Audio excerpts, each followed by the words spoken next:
ओम शांति। बाबा की मुरली न सिर्फ आध्यात्मिक है बल्कि ये एक मनोविज्ञान भी है। हर तरह की समस्या का समाधान हो सकता है अगर कोई व्यक्ति ध्यान से इसे समझे और इसके पॉइंट्स पर मनन करे।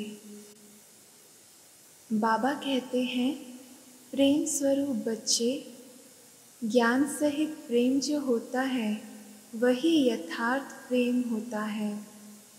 आप सभी का प्रेम रस बाप दादा को भी खींच लाता है।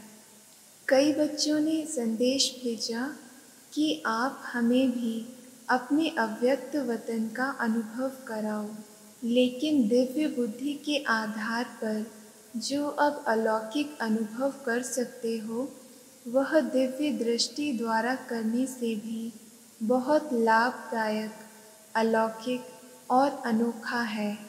बाबा कहते हैं कि दिव्य दृष्टि से कहीं बेहतर है दिव्य बुद्धि द्वारा अलौकिक अनुभव करना। इसीलिए जो भी बच्चे चाहते हैं कि अव्यक्त बाप से मुलाकात करें वह कर सकते हैं। कैसे कर सकते हैं? इसका तरीका सिर्फ यही है कि अमृत वेले याद में बैठो और यही संकल्प रखो कि अब हम अव्यक्त बाप दादा से मुलाकात करें। अव्यक्त स्थिति में स्थित होकर रूह रिहान करो तो अनुभव करेंगे कि सचमुच बाप के साथ बातचीत कर रहे हैं। और इसी रूह रूहान में जैसे संदेशियों को कई दृश्य दिखाते हैं, वैसे ही बहुत गोह्य गोपनीय रहस्य बुद्धि योग से अनुभव करेंगे। लेकिन एक बात यह अनुभव करने के लिए आवश्यक है। वह कौन सी? अमृत वेले भी अव्यक्त स्थिति में वही स्थित हो सकेंगे जो सारा दिन अव्यक्त स्थिति में और अंतर्मुख स्थिति में स्थित होंगे। वही अमृत वेले यह अनुभव कर सकेंगे। बाबा कहते हैं कि हम भी बाबा से सचमुच बातचीत कर सकते हैं। जैसे अनुभव बाबा ने संदेशियों को कराए हैं, जैसे दृश्य दिखाए हैं, बाबा वैसे ही दृश्य हमको भी दिखाएंगे। लेकिन इसके लिए हमें अमृत वेले अव्यक्त स्थिति में रहते हुए बाबा से रूह रिहान करनी है। और अमृत वेले हमारी अव्यक्त स्थिति कैसे होगी? उसके लिए हमें ध्यान रखना है कि सारा दिन कर्म करते हुए भी हम अपनी अव्यक्त स्थिति में अंतर्मुखी अवस्था में रहें। बच्चे या तो प्यारे बनते या तो न्यारे बनते, लेकिन बाप दादा न्यारे और प्यारे साथ साथ बनते हैं। यह अंतर जो रहा हुआ है, इसको जब मिटाएंगे तो क्या बनेंगे? जब यह अंतर खत्म कर देंगे तो बिल्कुल अलौकिक और अंतर्मुखी अव्यक्त फरिश्ते नज़र आएंगे। इस साकार वतन में रहते हुए भी फरिश्ते बन सकते हो।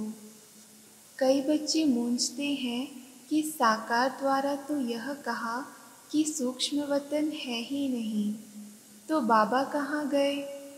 इसका मूल कारण यही है कि जैसे आप बच्चों ने देखा होगा कि कभी कभी छोटे बच्चे जब कोई चीज़ के पीछे लग जाते हैं तो वह चीज़ फल अच्छी भी होती है, लेकिन हद से ज़्यादा उस अच्छी चीज़ के पीछे पड़ जाते हैं तो बच्चों से क्या किया जाता है?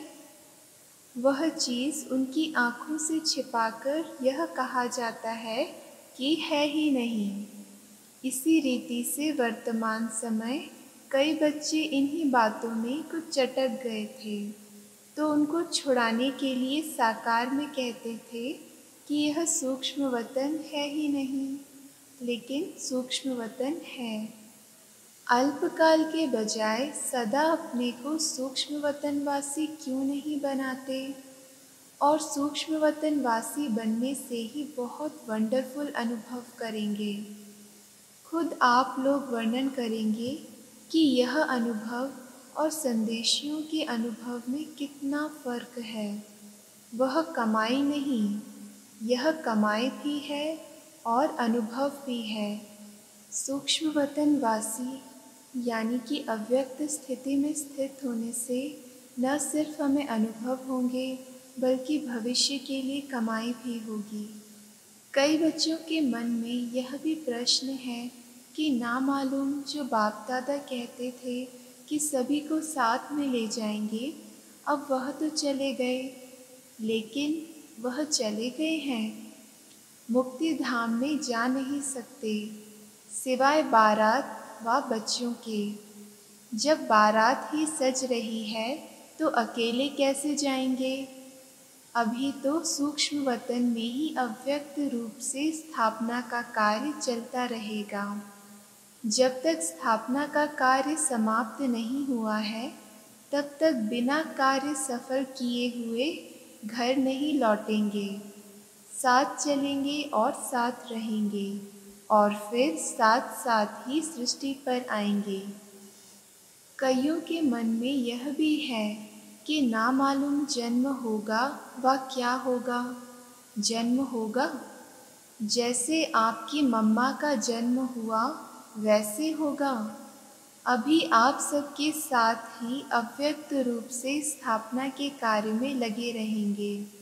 जब तक स्थापना का पाठ है तब तक अव्यक्त रूप से आप सभी के साथ ही हैं। वतन में मम्मा को भी इमर्ज किया था। पता है क्या बात चली?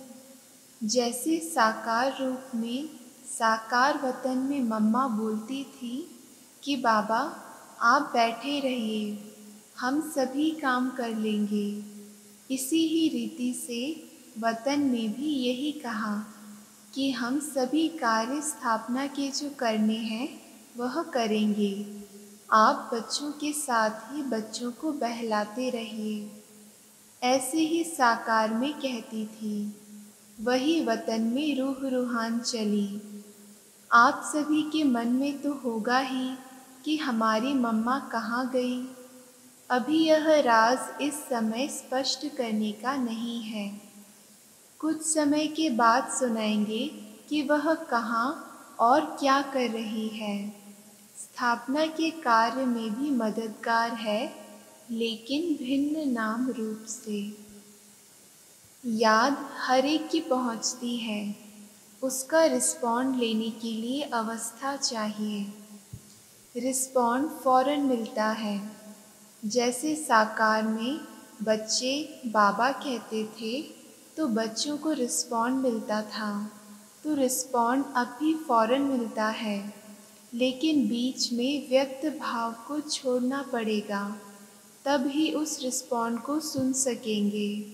ब्रह्मा बाबा कहते हैं अब अव्यक्त होने के कारण एक और क्वालिटी बढ़ गई है। कौन सी मालूम है? वह यह है, पहले तो बाहरयामी था, अभी अंतर्यामी हो गया हूँ। अव्यक्त स्थिति में जानने की आवश्यकता नहीं रहती। स्वतः ही एक सेकंड में सभी का नक्शा देखने में आ रहा है। इसीलिए कहते हैं कि पहले से एक और गुण बढ़ गया है। अव्यक्त स्थिति में तो खुशबू से ही पेट भर जाता है। अब सर्विस में एक मुख्य विघ्न आएगा, पहले से ही बता देते हैं। सर्विस करते करते यह ध्यान रखना कि मैंने यह किया, मैं ही यह कर सकता हूँ।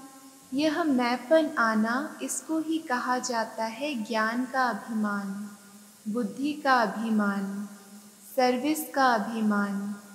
इसके लिए सदा एक शब्द याद रखना कि मैं निमित्त हूँ। निमित्त बनने से ही निराकारी, निरहंकारी और नम्र चित्त निसंकल्प अवस्था में रह सकते हैं। अगर मैंने किया, मैं आया, तो मालूम है क्या होगा।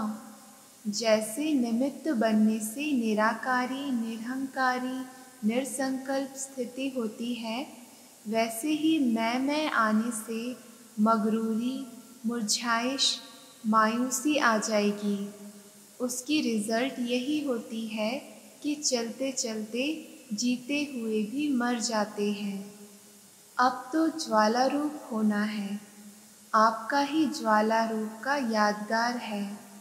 पता है ज्वाला देवी भी है, वह कौन है? यह सभी शक्तियों को ज्वाला रूप देवी बनना है। ऐसी ज्वाला प्रज्वलित करनी है जिस ज्वाला में यह कलयुगी संसार जलकर भस्म हो जाएगा। ओम शांति।